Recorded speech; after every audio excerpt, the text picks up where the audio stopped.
Hello students, कैसे हो आप लोग। Welcome back to my channel Edu Point physics by Sanya Raj. और मेरा नाम है Sanya. So let's get started. तो आज की वीडियो में जो हम डिस्कस करने वाले हैं मोशन पार्ट 15। और ये ऑलमोस्ट जो है एंड होने वाला है हमारे चैप्टर मोशन का। और आज की चैप्टर में जो हम सीखने वाले हैं वो बहुत नई चीजें होने वाली हैं और बहुत ही इंपॉर्टेंट एंड क्रूशियल चीजें होने वाली हैं। पहला डेरिवेशन बाय ग्राफ्स, जिसमें कि फर्स्ट इक्वेशन हो चुका है ऑलरेडी। तो आज हम लोग डिस्कस करेंगे second and third equation of motion.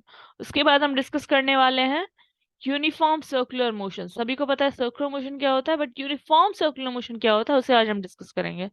उसके बाद हम चैप्टर एट अ ग्लांस देखेंगे, जिसमें कि हमारे कुछ इंपॉर्टेंट कॉन्सेप्ट्स होने वाले हैं, इंपॉर्टेंट कीवर्ड्स होने वाला है, जिसे आज हम डिस्कस करने वाले हैं। सो बिना देर किए हुए इस वीडियो की शुरुआत करते हैं, ताकि आपकी कोई भी इंपॉर्टेंट चीजें मिस ना हो। उसके लिए मेरे चैनल को सब्सक्राइब जरूर करें और इस वीडियो को लाइक करें अगर वो अच्छा लगता है। तो बिना देर के इस वीडियो की शुरुआत करते हैं।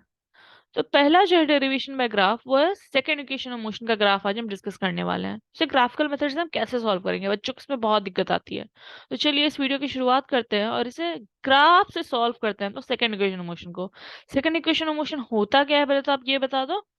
S equals to u t plus half a t square, ये हमारा होता है सेकंड इक्वेशन ऑफ मोशन। ठीक है।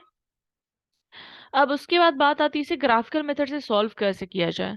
तो स्पीड टाइम ग्राफ में हमें सभी पता है बच्चे लोग कि स्पीड टाइम ग्राफ में क्या होता है, वो हमें एक्सेलरेशन बताता है, उसका स्लोप, और उसका जो एरिया अंडर द ग्राफ होता है, एरिया जो अंडर द ग्राफ होता है parallel to the time axis, उसे हम पूरा कवर करते हुए हम जो लेंगे ग्राफ के एरिया को, इस पूरे एरिया को जो हम लेंगे, जो कि ट्रेपीजियम शेप का दिख रहा है, ट्रेपीजियम शेप का।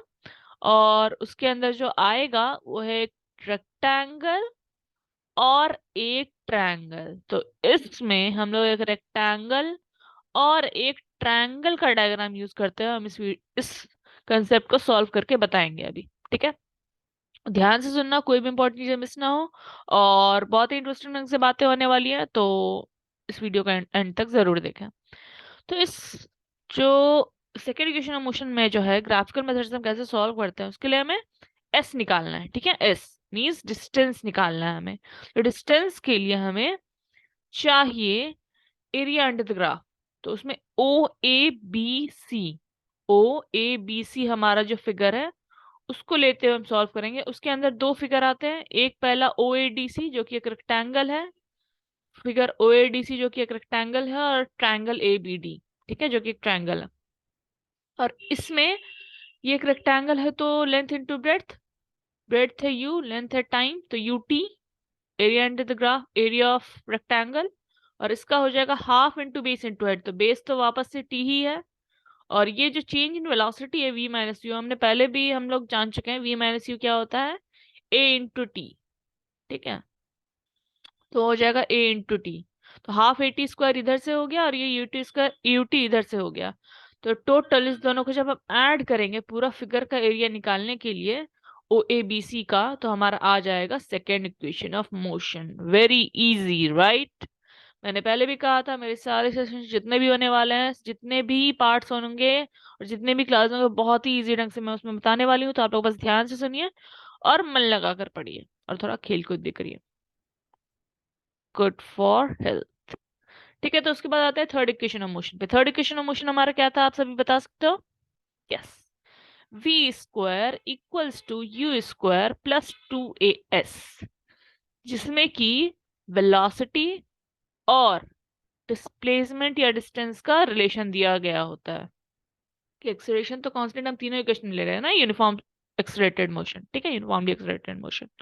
अब इसमें पिछले वीडियो में मैंने बताया, पिछले इस जो था हमारा सेकेंड इक्वेशन मोशन में, हमने ट्रेपीजियम को डिवाइड कर दिया था रेक्टेंगल और एक ट्रायंगल में।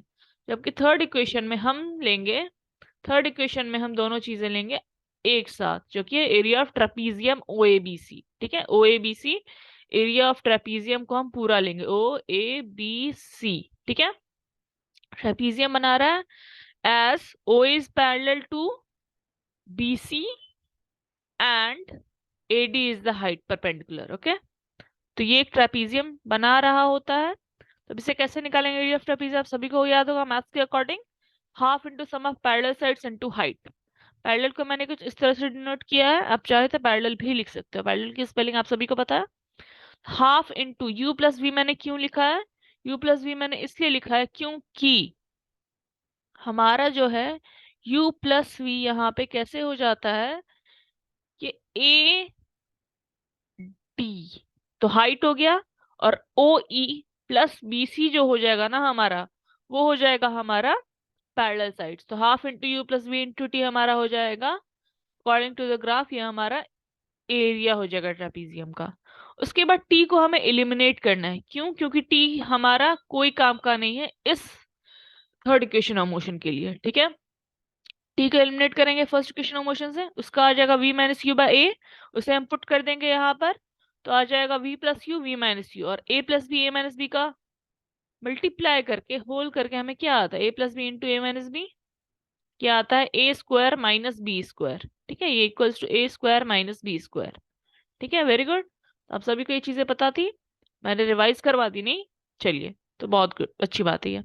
We square minus u square by two a. ठीक है, क्योंकि यहाँ पे हमने टी बाय ए लिखा था, यहाँ पे हमारा बाय ए आएगा, तो मल्टीप्लाई करने में टू ए आ जाएगा। इसी को क्रॉस मल्टीप्लाई करके हमारा थर्ड इक्वेशन ऑफ मोशन आ जाता है इसी तरह से। ठीक है, उसके बाद बात आती है हमारी नेक्स्ट, जो कि है last but not the least, uniform circular motion. Uniform circular motion एक बहुत ही इंपॉर्टेंट पार्ट है। इसके लिए आपको एक सर्कल को समझना जरूरी है, क्योंकि सर्कल में क्या होता है ना, एक टैंजेंट होता है। टैंजेंट हम किसे कहते हैं? टैंजेंट उस लाइन को कहते हैं जो कि एक्सटीरियर पॉइंट से जाती है एक सर्कल की, उसको जस्ट टच करते हुए। ठीक है, और वो रेडियस के साथ ना हमारा 90 डिग्री बनाता है, रेडियस के साथ 90 डिग्री का एंगल बनाता है वो लाइन जाता है वो। ठीक है, तो ये हो गई बात टेंजेंट की। अब इसका यूज क्या है यहाँ पे, हम ये बताते हैं।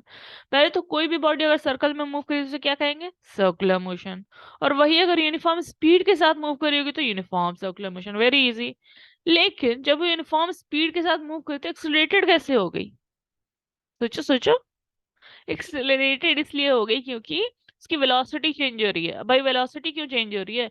वेलोसिटी इसलिए चेंज हो रही है क्योंकि उसकी जो डायरेक्शन है हर वक्त चेंज हो रही है। आप देख रहे होगे एरो, वो टेंजेंट के अकॉर्डिंग हर मूवमेंट पे, अगर यहाँ पे कहोगे इस मोमेंट पे निकालना है तो टेंजेंट के अकॉर्डिंग। ठीक है, समझ में आ रही है बात? तो टेंजेंशियल उसकी हर पार्ट पे पोजीशन होगी, तो इस कारण उसकी डायरेक्शन चेंज हो रही है, इस कारण वो एक्सलेटेड मोशन है। क्योंकि वेलोसिटी और एक्सलेशन का रिलेशन ये है कि वेलोसिटी अगर चेंज होगी तो वो एक एक्सलेटेड मोशन उस बॉडी का कहलाता है। इसीलिए ये यूनिफॉर्म सर्कुलर मोशन या कोई भी circular motion is always accelerated. Okay, इसके कुछ एग्जांपल्स हैं, जैसे earth moving around the sun, movement of the tip of second hand of a clock. ये सारे एग्जांपल्स हैं यूनिफॉर्म सर्कुलर मोशन के। आप चाहो तो कुछ और एग्जांपल्स कमेंट सेक्शन में लिख सकते हो, ताकि मैं भी जान सकूं आप लोगों ने कितना जाना और आप लोगों ने कितना सीखा। ठीक है, प्रैक्टिकल यूज आपने कितना किया। Last but not the least अब आ रहा है chapter at a glance, very important part and very useful part.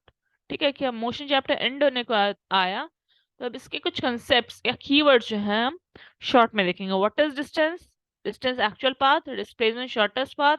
Speed हमारा होता है distance per unit time, velocity displacement per unit time, vector scalar quantities, vector magnitude as well as direction, scalar only magnitude, equations of motion, three equations of motion, form circular motion, अभी just मैंने बताया।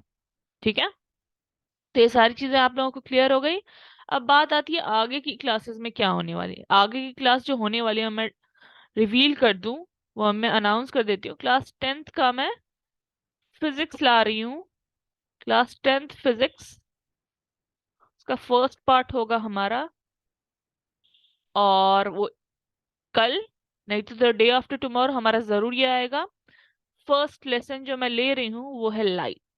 Very important, very useful और बहुत ही interesting chapter होने वाला है ये, तो आप लोग स्टे ट्यून रहो 10th के फिजिक्स के लिए। उसके बाद 9th का मैं सेकंड चैप्टर लेकर आऊंगी, तो आप लोग स्टे ट्यून रहे। और भी इंटरेस्टिंग बात है मैं बीच बीच में लेकर आते रहूंगी, तो कमेंट सेक्शन में आप लोग कमेंट जरूर करें। और आप लोगों को वीडियो यहाँ तक देखने के लिए बहुत बहुत बहुत बहुत धन्यवाद। So stay tune, thanks for watching, take care and bye bye. मिलते हैं हम लोग नेक्स्ट वीडियो में। So thanks for watching.